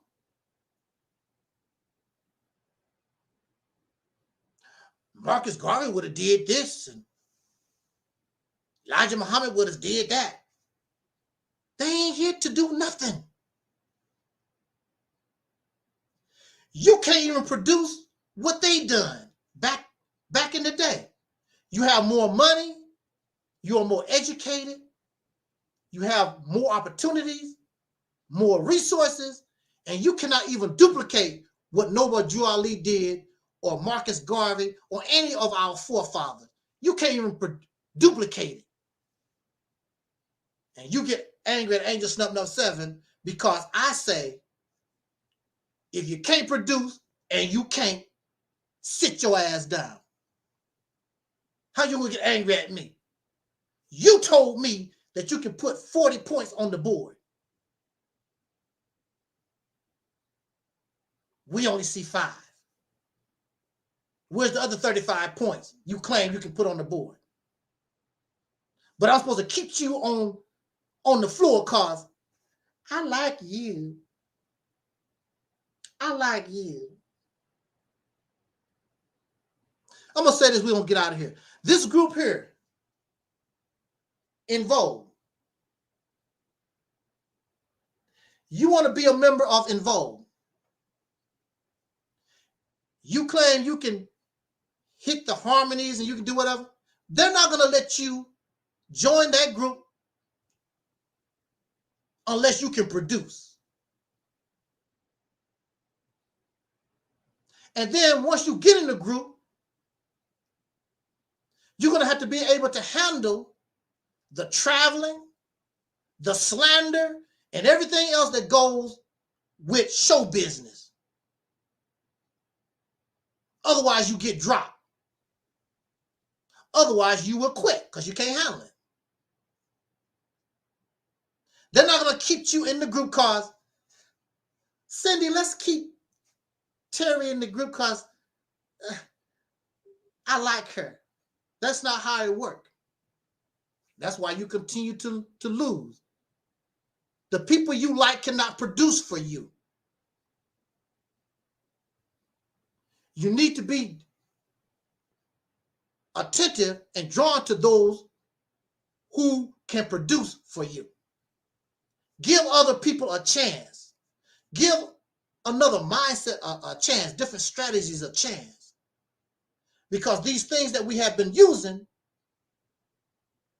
is not doing nothing for us. That's not my fault. Exactly, Mr. Gray Fox. Mr. Gray Fox says, seems like the only way we know how to move is backwards. The past. We respect the past. We learn from the past. But this is our time. I have a brain just like Marcus Garvey. I have a brain just like Frederick Douglass and Medgar Evers and Martin Luther King or whoever, Harriet Tubman, Fannie Lou Hamer. We have brains too. Why we can't use our brain and push the struggle further and make progress? We waiting on dead folks. Keep talking about Kemet. I mean, the amulets and what? You know all about the past, but don't know nothing about the present. Thus, you don't know a damn thing about the future. I say to us, I say to Mr. Gray Fox, I say to those, Almond Delight, the Deacons and Mello and Sister Ann, and those who are listening and those who will be listening to this broadcast later on, I suggest that we get on board the Soul Train. Because, see, the Soul Train is inclusive. The Soul Train is like a beehive. Come up out of your cone and just find your spot and go to work. That's what bees do. A bee comes out of the cone, look around, and go to work. The bee is not born and come out the cone talk about, is you a Muslim bee? Is you a Moorish Science Temple bee? Is you a Christian bee? Do you know you a bee? Is you a transgender bee? The bee comes out of the cone and go to work. Because everybody is important. The bees know that it takes everybody in order to make this work. They don't trip on what another bee is supposed to be. Maybe the bee was born with 3 legs, something. Find your place and go to work and make the hive function. One of my favorite surahs, not surahs, one of the chapters in the Quran, is called the bee. Why would the Quran have a chapter in it called the bee? Bees are very successful. They don't have the human brain. How can you be a human being with a brain far superior to a bee, but you cannot accomplish what bees can accomplish? Because bees are producers and you are consumers dependent on another man. You talk a good game and you huff and you puff and you want to blow a house down, but you can't.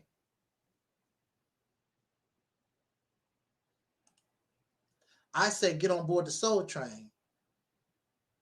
Find your spot. You don't have to like nobody. You don't have to love nobody. But sooner or later, we're going to get to the point of no return. And we are going to get exactly what we asked for. And that's extinction. So you don't have to worry about it no more. What we know as an African American or a Pan-African, Aboriginal, whatever the hell, a Hebrew Israelite, whatever you want to call yourself, you putting yourself on the extinction, on the extinct list. What is it they have for animals? The endangered species list. Actually, coming from y'all, we already on the endangered species list. So you're on your merry way out. And maybe that's a good thing. Because those things that cannot change and adapt on the earth, they go extinct, never to be seen again. There's a lot of animals and plants been on this earth, extinct, never to be seen again. Mind you, the so-called Negro, we're not natural anyway. We are a creation and a product of the slave plantation. And if you understand how the Negro really was created, you will understand why we act and behave the way we do. So it don't shock me. I'm not shocked. Because we are what we are. But unlike a cow or a chicken or a cat and a dog, we're supposed to have a superior intellect, a superior brain that makes us different. But apparently, that's not the case. Time, don't get angry at Angel Snubbing Up 7. Time has revealed the truth. Time has revealed the obvious. Angel Snubbing Up 7 is just talking the obvious. You don't have to do no research. You don't have to get the information. Just see things as they are. If you can't do the job, then you need to sit your ass down. It's simple as that. You can't do the job. You should be happy to put people in position that can produce for you. Louis Farrakhan is not a leader. He's just a preacher. He cannot produce for you. 40 years is quite obvious. Take your resources, take your time, and support that which can produce for you.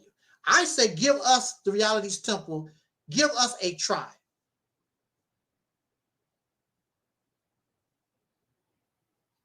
And I would tell you, if it's not going right, I'll tell you, hey, it's not going, I can't do it. I'm not going to let you waste your time and your money because you like me. We want to produce or sit down. That's what it's about. Production. You steady a consumer. You're steady spending your money and investing and you're getting nothing back. How long are you going to tolerate that? That's guaranteed extinction. That's guaranteed extinction.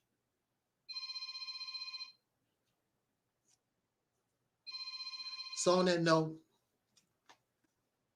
we said what we have to say. I appreciate you joining us this afternoon. It's amazing how a 30-minute talk turned into 2 hours. But it's all gravy. It's all gravy. Again, we're not here to hurt people's feelings. Has nothing to do with jealousy or envy. How can you be jealous and envious of somebody that's not producing nothing? You have thousands of followers, thousands of listeners, and you can't produce no more than a person with 10 viewers, 10 subscribers. So how are we supposed to be jealous? If you are 1,000,000 times bigger than Angel Snub Nub 7, we should expect 1,000 times more from you. And you're not producing. You want us to give you unearned credit, unearned praise because of the hype. But there's no substance. Like an apple with no nutrition. Well, it's nice having an apple. What's the sense of eating an apple? It has no nutritional value. So we eating these teachings. We are eating, consuming these beliefs. We are eating these personalities, but there's no nutritional value. That's starvation, people. You eating is still starvation. We don't want to do that no more. To continue on that path is guaranteed extinction. And we want to live. We got our sister Tangi in the house.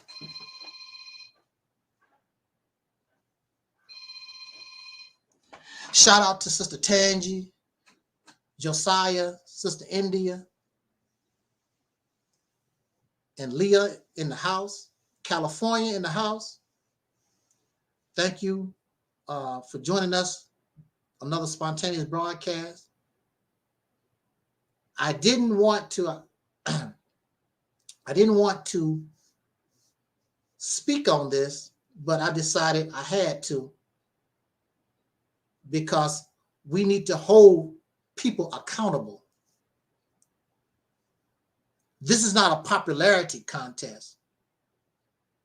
You can still like the person, they just can't produce. Louis Farrakhan, Tariq Nasheed, Cynthia G, all these different people y'all love, they're likable people. They're not producing for you. Michi X, the Pan-Africans, Aboriginals, they're not producing for you. You keep giving people your money, your time, and they're not producing for you. You should no longer tolerate that. You shouldn't. You deserve better.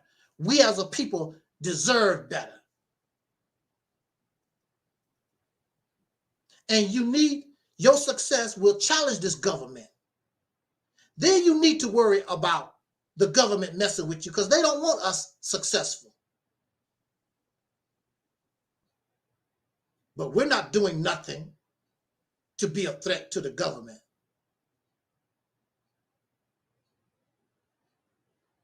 Because we're not producing anything.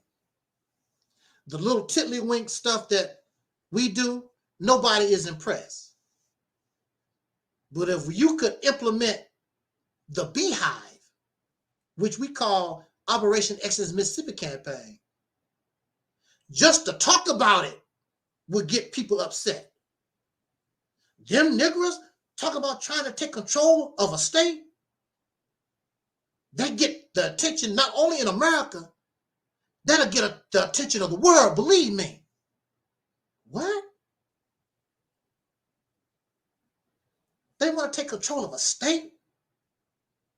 Do you realize how big a state is? Not a town, not a neighborhood, not a city. They want to take control of a state. That will, just to talk about it. I'm not talking about we actually do it.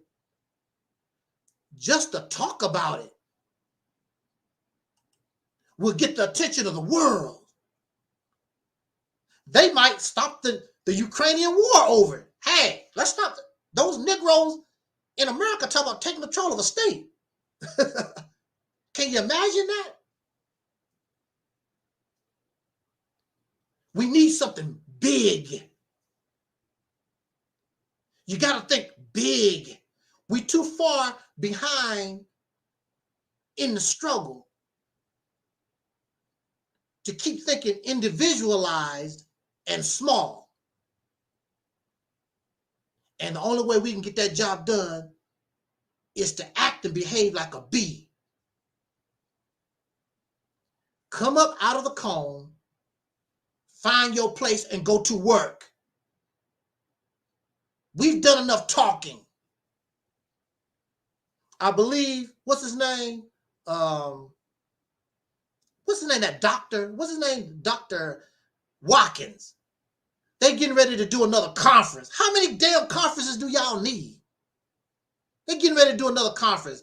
It's Dr. Watkins, Boyce Watkins, and Rizza Islam, and some other people I don't know about. Professor Smart. How many? Tariq Nasheed had a conference not too long ago, and the ADOS. All these damn conferences, and right around the corner, Minister Farrakhan, they're gonna have Savior's Day. How many of these damn meetings and stuff that y'all need? These conferences.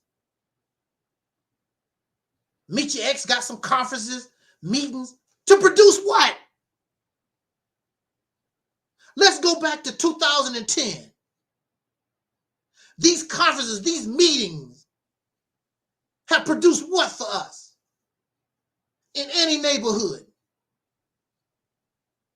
Come on. It's got to stop.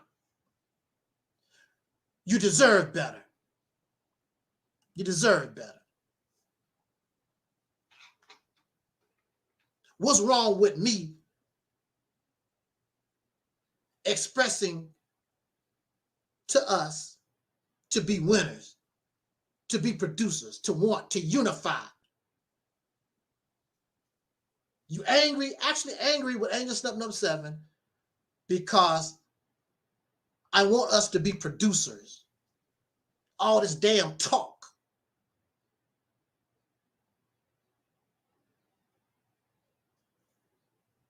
All these things can be used.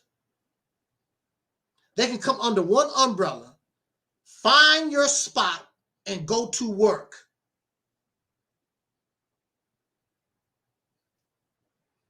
We're selfish and we're arrogant.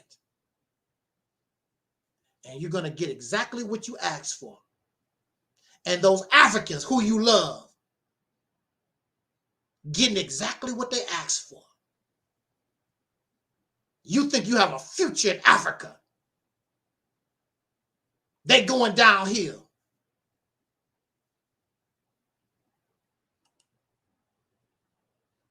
They going downhill. You should put yourself in a position so you can get some of that. You can't save those people.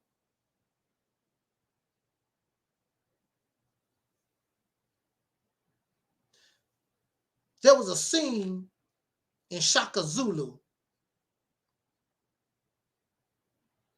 May he rest in peace, Henry Seeley. I love that movie, Shaka Zulu. I love that man. The man that played Shaka Zulu, Henry Seeley, incredible actor. He just brought that essence to the character based on a real person, Shaka Zulu.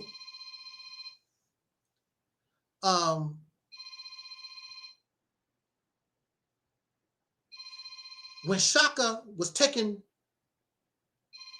over the tribe that he came from, and that elder did not want to submit to Shaka coming to be the king, And the elder said something to the effect, I pray the ancestors to protect the tribe, and because he didn't like Shaka coming to be the king. And Shaka told him things would never be what it was again. And this is the reality of things that we don't want to face. They want to try to bring back Kemet, Timbuktu, and all these things in the past that they never lived. Those things will never be the same. It's over. The fantasy of Africa in your mind is over. It's gone.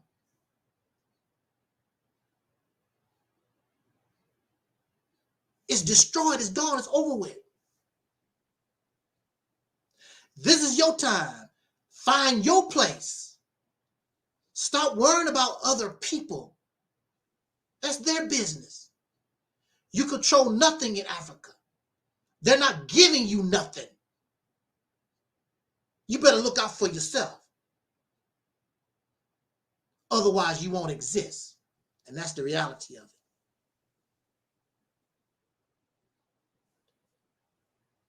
It's not my fault. I'm telling us what we need to do to survive, to move forward. You wasting time because you like somebody, but they're not doing anything for you. And many of these people, they would be dead themselves in the next few years. What you gonna do? You gotta learn how to do for yourself. Use your brain. Your brain is just as good, and you are connected to God just as connected as these men are, if not more. Stop putting yourself down. All of us come from the earth. All of us supposed to be children of God. What makes them special? You need to break out of that slave mentality. Ain't nobody better than you. Ain't nobody better and smarter than me. We all have our talents. We all have our understandings. Nobody is better than nobody. Stop, get out of this slave mentality, slave mind. Why does my phone keep blowing up?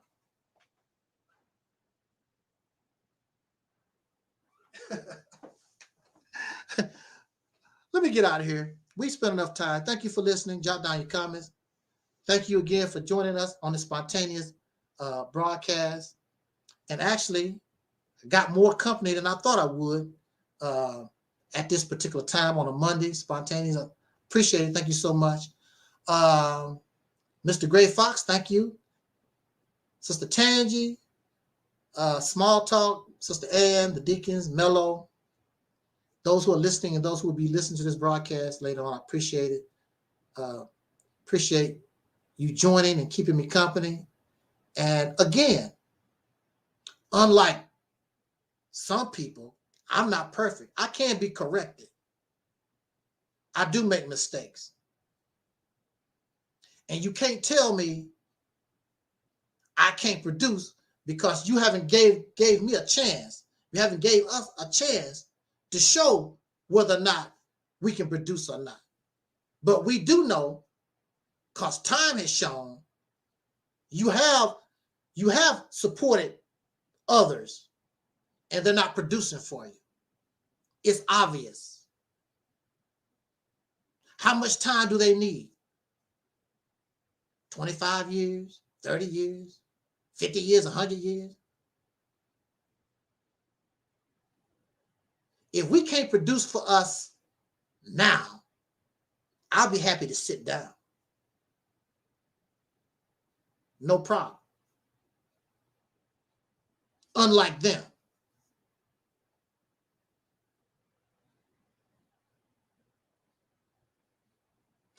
Have a nice, peaceful day if you can.